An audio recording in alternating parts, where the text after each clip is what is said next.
Hello viewers, Media J2K here with the final episode in the New Releases Plus series. Today we're going to talk about the loose Shockwave figure that I picked up on eBay and then I showed off in that first video in the series. You can finally now get to the classified Shockwave, which is the first Shockwave figure that Classified made. They also did the night version one that came with the motorcycle, right? Yes, that was exclusive. I'll pick that one up eventually. But I really like the blue Shockwave, which is the very first version of Shockwave we got with the ARH line in 1988. If you're still watching, please write down Shockwave is not a Decepticon in the comments. And thanks to those of you that like, share, and subscribe my videos. And thanks to those of you that subscribe to my channels, not subscribe to my videos. Subscribe to my channel. Thank you. This Shockwave came with a Billy's Club, or a nightstick as they call it. Came with two mini Uzis with detachable magazines. There's the other one, still in the holster, right and left. Comes with a shin knife, and this shin knife, and also these shin guards are not removable, but they do spin with the rest of the boot. This shin knife has a peculiar tip, and I'll have to research what this tip is for. It looks like, if we can get it better, there we go. It looks like Shockwave can stab an assailant, and as he's pulling the knife out, it will cause more harm than good, obviously, but more harm than maybe a normal knife would. So watch out for Shockwave. He's there to protect himself and his team. Comes with a shield, and as you can see so far, the lamps on the shield are still intact, so he can light up a room when they cut the power and burst in or breach. He could see what's going on, but in theory, the assailants, if they're not night vipers or otherwise have night vision technology, they won't be able to see what's going on. So far that has earned Shockwave for taking out Cobra's stickers on his shield, so that's nice. The shield, I'm thinking, was with him the whole time. Shockwave doesn't only come with just two Uzis and the danger knife, he comes with the regular close quarters one-on-one or one-on-multiple battle knife. And this one you start swinging around to scare off anyone coming after you. If you get to nick somebody, hopefully they wince in pain enough, gives you time to run out or gives time for the backup to arrive. I'm thinking if you're down to knives, it's pretty serious. So the sooner you could get out of that situation, the better. All right. Also a removable cap. The SWAT figure, the Shockwave figure in 1988. Even the Transformer one doesn't come with a removable cap. So getting the removable cap was nice. He's got a full face mask, just leaves the eyes open. This is typically what they wear in special ops, SWAT teams. I don't know that they wear these type of masks, but maybe they do now. Maybe they do now because maybe it's better to cover your whole face from a health standpoint than keep your mouth exposed. But on the SWAT TV show that just was on for 7 seasons, I think, they never wore a full mask. They did soon after COVID, those recent post-COVID 2020 episodes. A few of the characters are wearing just the, what do they call them, PCP masks, just the masks that cover your mouth and nose. They weren't going this far. And I don't think these are, I hope I don't mispronounce it, balaclavas, because I think those are just supposed to run up and cover your lower ears and your nose and mouth. I don't think they cover your head. So this is more like a full head mask that Beachhead wears, very similar to Beachheads. Let's talk about mobility real fast. The butterflies are really good. The arms have the bicep twist, 360 degree twist at the shoulders, and his arms go up to there. So I think that's a little better than some other figures I have, other classifieds.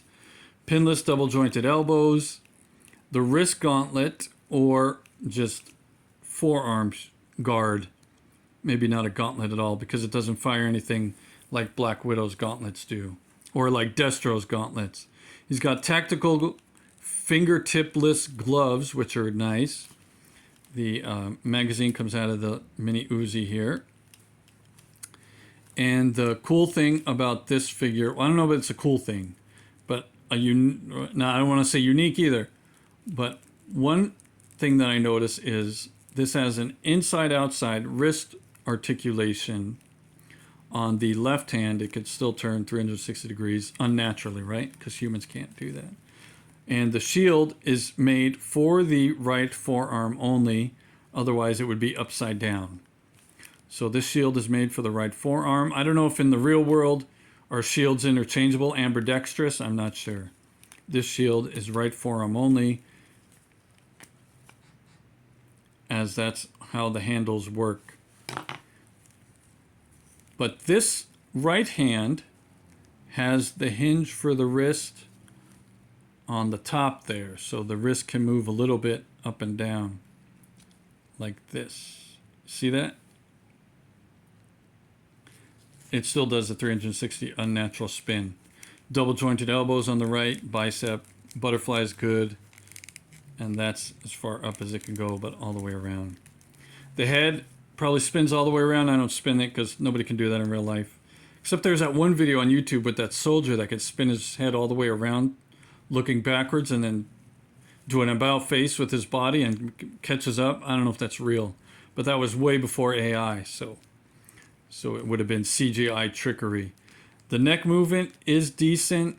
Oh, look, I didn't notice that before. It can go side to side the head and side to side the neck. You see that on film? He can nod yes and no. That's as far down as he can look, and that's as far up as he can look. Still limited in that mobility. The ab crunch is there. The waist spin is there. The waist twist is there. The hips are good. The thigh twists are there. I don't want to spin them all the way around. That's not natural. The knees are not pinless, so I'm thinking these legs might have come from a previous figure before they went to the pinless. I'll have to look into that. Like I said, the shin guard on the boot twists with the whole boot all the way around. Unnatural again. The mobility in the foot is really good. Some figures don't get to go that far. So Shockwave, again, not the Decepticon, can. All right, so shout out to any viewers that also like Transformers. When this figure came out in 1988 and I saw it on the cards, I thought, oh, that's so cool, I'm gonna have to get me one. I don't think I ever got one off the card, not a Shockwave, because I saw it once or twice and then it wasn't on the shelf anymore. But now I have a great collection of Shockwave figures in various states. A couple of the Night Force versions, which are getting almost impossible to get at a decent price anymore from the original ARAH line.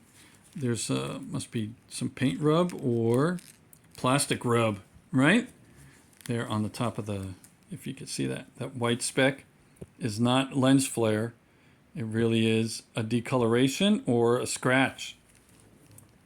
Not sure. The vest does not come off by itself. You will have to do the heat up the figure and disarm him, quote unquote, huh? Not quote unquote, literally disarm him magic to get that vest off. Let's take a look at the Mini Uzi real fast. Mini Uzi, simple, right, with the removable magazine. There we go. And I'm thinking these Uzis fire 9mm bullets, which I think is law enforcement standard, just probably because they're the most affordable and economical and tax friendly as far as not being an unnecessary expense.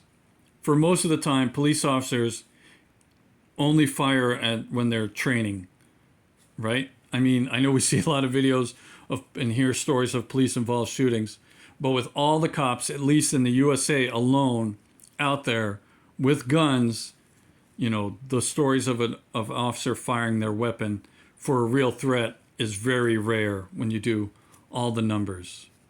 So That's why cities don't need to be, and counties and states don't need to be buying the expensive bullets for the few times officers need to fire their weapons. However, you see, the 9mm sometimes are not stopping the threat, and so you need multiple officers firing multiple rounds to get somebody down, which is not ideal. So please don't go out there and cause any situation where the police have to pull a gun on you. Please don't do that.